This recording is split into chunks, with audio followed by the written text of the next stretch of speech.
When not even Harvard-trained specialists, unlimited resources, or the most advanced tech on the planet could fix the chaos happening inside a billionaire's Manhattan penthouse, an ordinary woman walked into the room and changed the fate of an entire family in minutes.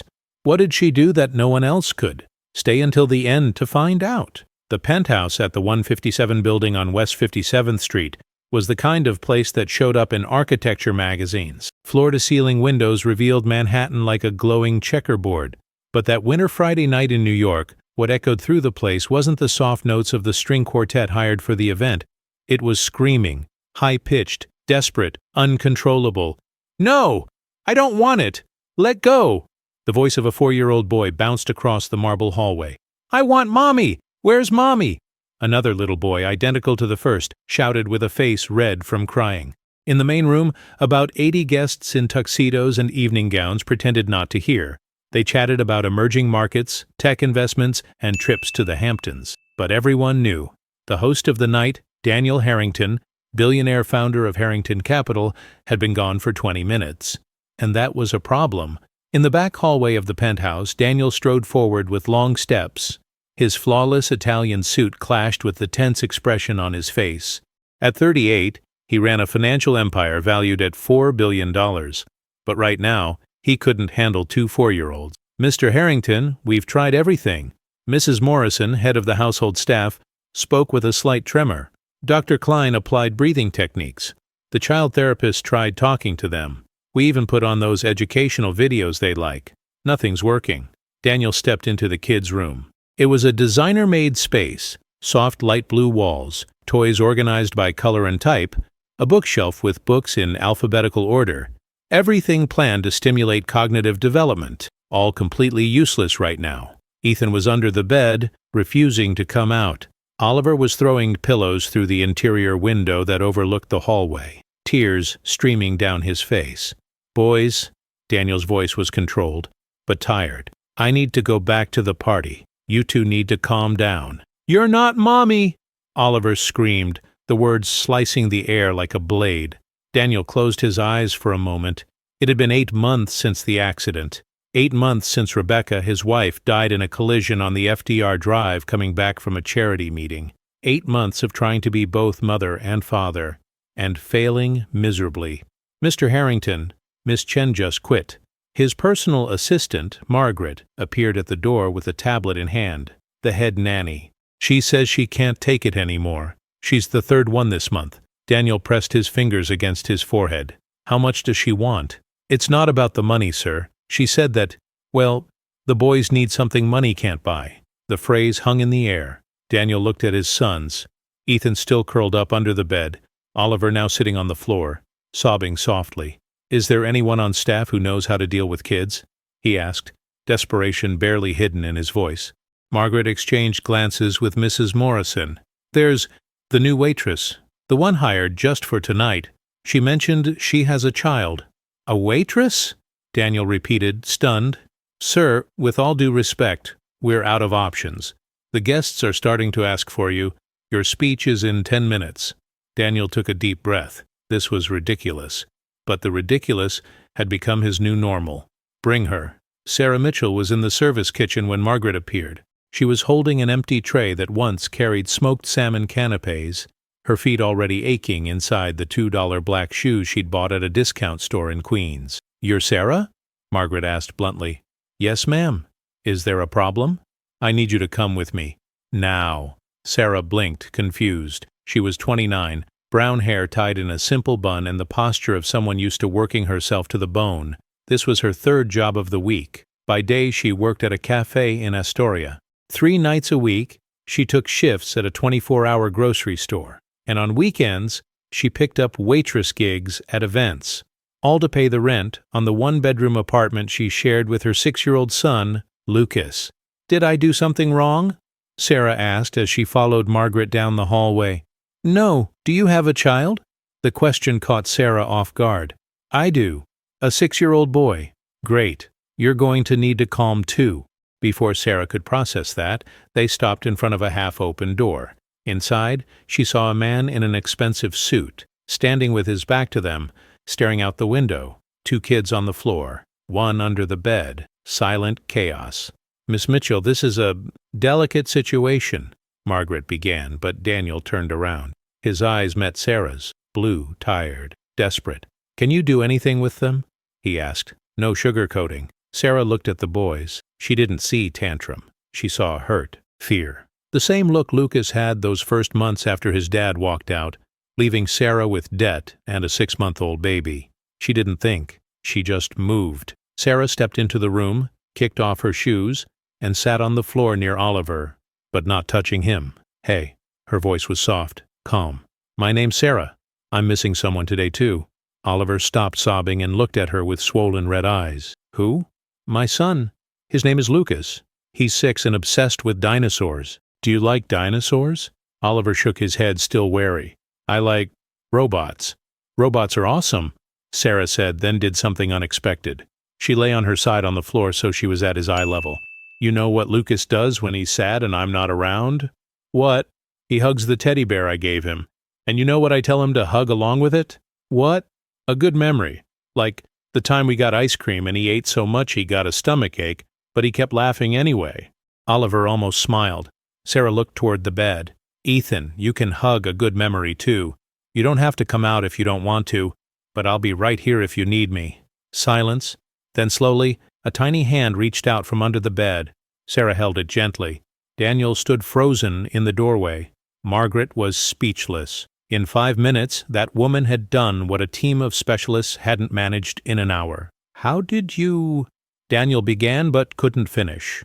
Sarah stood, wiping her hands on her black uniform pants. "They don't need techniques, sir. They need someone who feels with them." And in that moment, Daniel Harrington knew he had found something rare, something money couldn't buy, someone who truly understood. The event wrapped up at 11:30 p.m. Sarah was stacking trays in the kitchen when Margaret appeared again. "Mr. Harrington wants to speak with you." Sarah's heart sped up.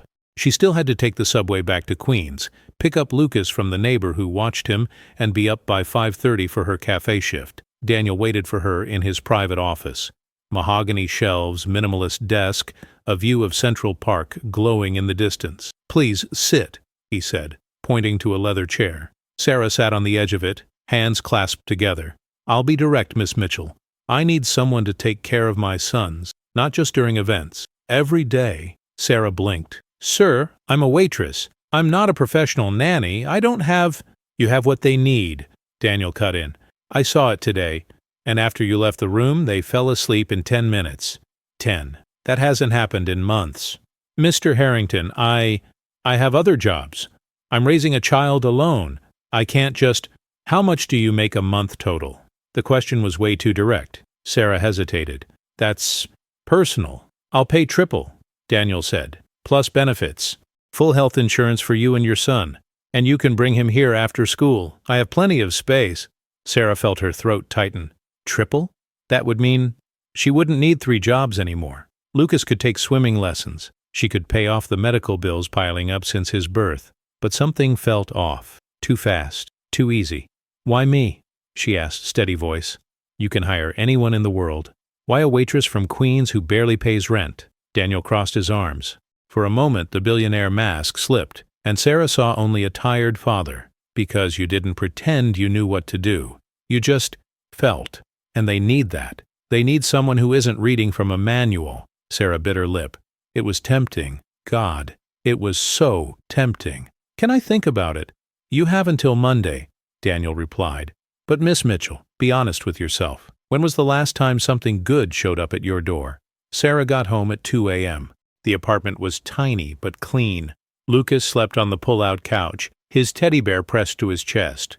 The neighbor, Mrs. Chen, was dozing in the armchair. "How was he?" Sarah whispered. "An angel, as always," Mrs. Chen said, grabbing her purse. "But, Sarah, you're killing yourself with all these shifts. You're going to get sick." Sarah gave a tired smile. "I'm close to a solution." After the neighbor left, Sarah sat beside her son. Lucas stirred, half awake. "Mom? I'm right here, baby." "You took too long." "I know. I'm sorry." Lucas fell back asleep. Sarah kept staring at him, at the peeling walls, at the bills piled on the coffee table. She grabbed her phone and typed a message to Margaret. "I accept. When do I start?" The reply came seconds later. Monday, 8 a.m. Welcome to the team. Sarah leaned her head back against the wall and closed her eyes. She didn't know if she was making the right choice, but she knew she couldn't turn it down. Monday hit like a storm. Sarah woke up at 5 a.m., made Lucas's breakfast, dropped him off at school, and took the subway to Manhattan with her stomach twisted in knots. The penthouse looked even more intimidating in daylight. Natural light flooded every room. Staff moved around with quiet, efficient precision. Sarah felt completely out of place. Miss Mitchell. Mrs. Morrison appeared with a clipboard. I'll walk you through the routine. The twins wake up at 7, breakfast at 7:30, educational activities from 9 to 11. Lunch at... I'm sorry, Sarah cut in. But how many hours a day do they spend in educational activities? Mrs. Morrison blinked. 4 hours. It's the program designed by the pedagogical consultant. 4 hours? They're 4 years old. They're gifted children, Miss Mitchell. Mr. Harrington invests in... And when do they play? Sarah asked. Like, actually play. Run around. Make a mess. Mrs. Morrison opened her mouth, but no answer came out. At that moment, Ethan and Oliver entered the room, followed by a French tutor. They saw Sarah and their faces lit up. Sarah! Oliver ran over and hugged her leg. You came back. You came back, Ethan said with a shy smile. Sarah crouched down to their height. I did. And guess what we're doing today? What? We're going to the park. Mrs. Morrison choked. Miss Mitchell, the schedule. Can wait, Sarah said, standing. They need air. 2 hours later, Sarah, Ethan, and Oliver were at Central Park. The boys ran across the grass, laughing. Sarah sat on a bench, watching. A private security guard followed at a distance, but she ignored him. You're breaking every rule, a voice said behind her. Sarah turned. Daniel was there in shirt and tie, but without the jacket. He must have come straight from a meeting. They were suffocating in there, Sarah replied with zero apology in her tone. I know. Daniel sat beside her. That's why I hired you. They sat in silence, watching the boys play. My wife used to bring them here, Daniel said suddenly. Every Tuesday. She used to tell me I was raising robots, not children. Sarah looked at him. There was sadness there. Not the performative kind rich people show in magazines. The real kind. Was she right? Daniel let out a bitter laugh. Probably. It's not too late to change. You talk like it's simple. It's not simple, Sarah said. But it's a choice. Every day. I choose my son. You need to choose yours. Daniel was quiet. Then he nodded. That afternoon, for the first time in months, he canceled a meeting and stayed at the park with his kids. And Sarah realized that maybe, just maybe, this could actually work. The shift didn't go unnoticed. Richard Castellano, COO of Harrington Capital, called an emergency meeting at the company's headquarters in the financial district. The conference room on the 42nd floor overlooked the Statue of Liberty. 6 executives around the table, and Daniel in the center. Daniel, we need to talk about your new priorities, Richard began, fingers interlaced on the glass table. My priorities are exactly where they should be, Daniel answered, voice cold. You canceled 3 meetings this week, said Amanda Frost, Chief of Operations. 2 with Asian investors. They're questioning our commitment to expansion. I responded quickly to their concerns and rescheduled everything, Daniel shot back. It's not just that, Richard continued. There are rumors about a new employee, a waitress who now has full access to your home and influence over family decisions. Daniel tensed. How I handle my children is not board business. If it affects your performance, it absolutely is. Amanda crossed her arms. And there's more. We found out she has significant debt, a problematic financial history. That's a security risk. She's a single mother working 3 jobs to survive. Daniel said sharply. Not a criminal. Daniel, we understand you're vulnerable after Rebecca, Richard said, dripping with fake empathy. But hiring someone without a proper background check, giving her access to your children, your home, it's irresponsible. Daniel stood abruptly. This meeting is over. Daniel, I said it's over. He walked out, slamming the door. When he got home that night, the penthouse was quiet. It was almost 10 p.m. Daniel found Sarah in the living room, folding the kids' clothes. They fell asleep early? He asked. 8:30. They had swim class today. They were exhausted. Sarah smiled. Ethan is making amazing progress. Oliver is still scared to take off the float, but they investigated you. Daniel cut in. Sarah froze. She slowly set the shirt she was holding onto the pile. What? The board. They hired investigators. They know about your debts. Your ex. Everything. Sarah's face drained of color. I never lied about any of that. I know. Daniel ran a hand through his hair. But they want you gone. They're saying you're a risk. Sarah felt the floor fall out beneath her. She had just started breathing again. Just started believing that maybe, just maybe, life could get better. I'm leaving, she said, voice steady, even though her eyes filled with tears. Tomorrow. I don't want to cause you trouble. No, Daniel said, firm. You're not going anywhere. Mr. Harrington. Daniel. Call me Daniel. He stepped closer. And you're not leaving because my sons need you. Because for the first time in 8 months, they're happy. Because you give them something no amount of money can buy. But your company. To hell with the company, Daniel said, his intensity catching her off guard. I spent the last years building an empire and ignoring what actually matters. I'm not making that mistake again. Sarah looked at him. She saw determination. She saw something else too, something she wasn't ready to name. They're going to make this hard. Let me handle it. And that night, Daniel sent an email to the entire board. Sarah Mitchell stays. Anyone with a problem can show themselves out. No one resigned. But the war had only just begun. The pressure built over the following weeks. Business publications started questioning Daniel's leadership stability. Market analysts speculated about a possible sale of Harrington Capital. Investors called nonstop demanding explanations. Daniel ignored it all. He started coming home before 7, having dinner with the twins, reading bedtime stories, talking with Sarah about small things, Oliver's progress in swimming, Ethan's tantrum about broccoli, Lucas's funny stories from school. It felt normal, strangely normal, until the shareholders' meeting. March 23rd, 9 a.m., Harrington Capital headquarters. Daniel was presenting the quarterly results when his phone buzzed. A message from Margaret. Emergency. Ethan is at the hospital. The world just stopped. Daniel cut the presentation mid-sentence, grabbed his jacket, and walked out. Daniel! The meeting! Richard called after him. Continue without me, Daniel said, not looking back. At Mount Sinai Hospital, Sarah was in the waiting room with Oliver in her lap. The little boy was crying softly. When he saw his father, he stretched out his arms. Daddy! Daniel scooped him up, holding him tightly. What happened? Allergic reaction, Sarah explained, her voice trembling. He ate something at school, I don't know what. Swelled up fast. The nurse used the EpiPen and I called an ambulance. He's stable now, but where is he? Room 3. The doctors are...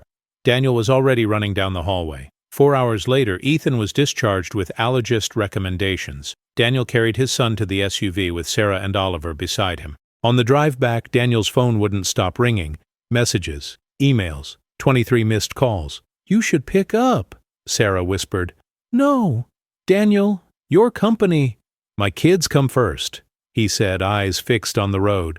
And I should have realized that a long time ago. Sarah looked at him, at the man who had the world in his hands but chose to hold his 4-year-old's hand in a hospital bed instead, and something inside her cracked, or maybe healed. That night, after the twins were asleep, Daniel found Sarah in the kitchen making tea. Thank you, he said. For what? For acting fast. For being there. For... He hesitated. For reminding me what actually matters. Sarah gave a tired smile. You already knew. You just needed permission to admit it. Daniel took a step closer. They were so close Sarah could smell his cologne, warm wood and coffee. Stay, he said. I'm already staying. No, stay for real. Not as an employee. As part of the family. Sarah's heart kicked hard. Daniel, I don't know if... You don't have to answer now, he cut in. Just don't leave. And Sarah realized she didn't want to, no matter what the board said. No matter how many articles were written, she had found something rare, a place she belonged. May brought rain to New York. And truths. Sarah was in Lucas's room, which now had its own space in the penthouse, when Daniel knocked. Can I come in? Of course. Daniel sat on the edge of the bed. He looked nervous, a rare sight. I need to tell you something, he began. About Rebecca. Sarah sat beside him, waiting.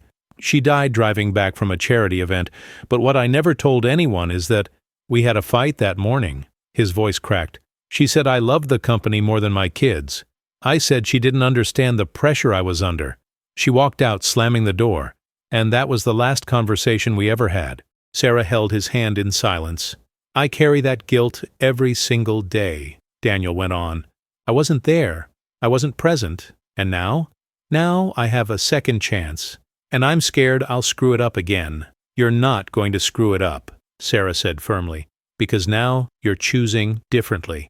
Daniel looked at her, at those honest brown eyes, at the woman who had walked into his life as an employee and become everything. Sarah, I need to tell you something too, she cut in, taking a deep breath. Why I understand kids in crisis so well, she told him, about the abusive ex-husband, about running away in the middle of the night with Lucas still a baby, about living in shelters for 3 months, about rebuilding everything from scratch, brick by brick, shift by shift. Lucas was so scared those first months, Sarah said, tears finally spilling over. He didn't understand why his dad wasn't there, why we lived in strange places. I had to learn how to calm him down without having answers. I had to be strong when I was shattered inside. That's why you knew what to do with them, Daniel said, understanding. Yeah, because I recognized the same pain, and I knew only real connection, real presence, could heal it. Daniel pulled Sarah into a hug. It wasn't romantic. It was real. 2 survivors recognizing each other. Thank you for trusting me, he whispered. Thank you for choosing to be present. The next morning, Daniel called an emergency board meeting. I'm stepping back from day-to-day operations, he announced. Stunned silence. What? Richard was the first to react. Richard, you'll be CEO. Amanda, COO. I'll remain as chairman but on a reduced schedule. 60% remote. Daniel, this is insane. It's not insane. It's priority. Daniel looked around the table. I spent 10 years building this company, and it's strong. But my kids are 4. They need me now. Not 5 years from now. Now. And the waitress? Amanda asked, her tone dripping sarcasm. Sarah, Daniel emphasized the name, will become director of a new philanthropic program for the company, a support fund for single mothers. She's going to run it. More silence. Then, surprisingly, Richard smiled. About time you grew up, Daniel. And just like that, with one decision, Daniel Harrington redefined success. 6 months later, the penthouse had changed. It was still luxurious, but now it had life. Kids' drawings on the fridge, Legos all over the living room, laughter echoing through the halls. Sarah was in the office, her office now, reviewing proposals for the fund.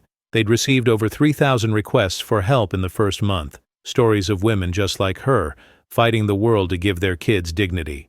Sarah! Lucas ran in. Ethan and Oliver want to play soccer at the park. Are you coming? Sarah smiled. Of course. They went down together. At the park, Daniel was already there, kicking the ball around with the twins. No suit, jeans and a t-shirt, looking happy. When he saw Sarah, he smiled that smile that still made her heart race. Come play with us. I don't know how to play soccer. Me neither. Daniel laughed. But we're learning. Sarah took off running toward their makeshift field. The 3 boys yelled, laughed, fell in the grass. And for a moment, they weren't the billionaire and the former waitress. They were just 2 people who'd found something rare, a family they chose to build. 3 years later, Sarah stood on stage at the annual Harrington Foundation for Single Mothers event. More than 500 people in the audience. She held the microphone with steady hands. 3 years ago, I was a waitress who could barely afford rent, she began. Today I run a program that has already helped 12,000 families. Not because I'm special, but because someone saw me, really saw me, and gave me a chance. She looked at Daniel in the front row. He was holding Ethan's hand. Oliver sat on his lap. Lucas, now 9, smiled beside them. This foundation exists to see you, Sarah went on, locking eyes with the women in the crowd, to say, you are not alone. You are not a risk. You are a force, and you deserve a chance. The audience rose in a standing ovation, and when Sarah stepped off the stage, Daniel was waiting with a simple bouquet of daisies, her favorite flowers. I'm proud of you, he said. I'm proud of us. Because in the end, it hadn't been about him saving her. It had been about them saving each other. 5 years later. The house in the Hamptons was smaller than the penthouse. cozy, with a real backyard. Sarah sat on the porch watching the kids play on the private beach. Lucas, now 14, was teaching Ethan and Oliver how to surf. The twins were 9 and happy, genuinely happy. Daniel walked out of the house carrying 2 cups of coffee. "What are you thinking about?" he asked, sitting beside her. "About how I almost turned that job down." "I think about that sometimes too," Daniel admitted. "About what would have happened if you hadn't said yes." "You would have found someone else." "I wouldn't have," he said, taking her hand. "Only you could have done what you did because you didn't try to fix my kids. You just loved them." Sarah rested her head on his shoulder. And there, with the sound of the waves and the kids' laughter, she understood the final truth. Sometimes the solution money can't buy comes from someone nobody ever really looked at up close. And sometimes saving someone means letting yourself be saved too. A person's worth isn't in what they own, but in what they give when no one's watching. Sarah didn't have degrees, connections, or resources, but she had presence. She had empathy. She had the courage to feel in a world that trains people to perform. Daniel had everything money could buy, but he needed to lose to learn how to truly win. And together, they proved that family isn't about blood or status. It's about choosing to show up every day. No excuses.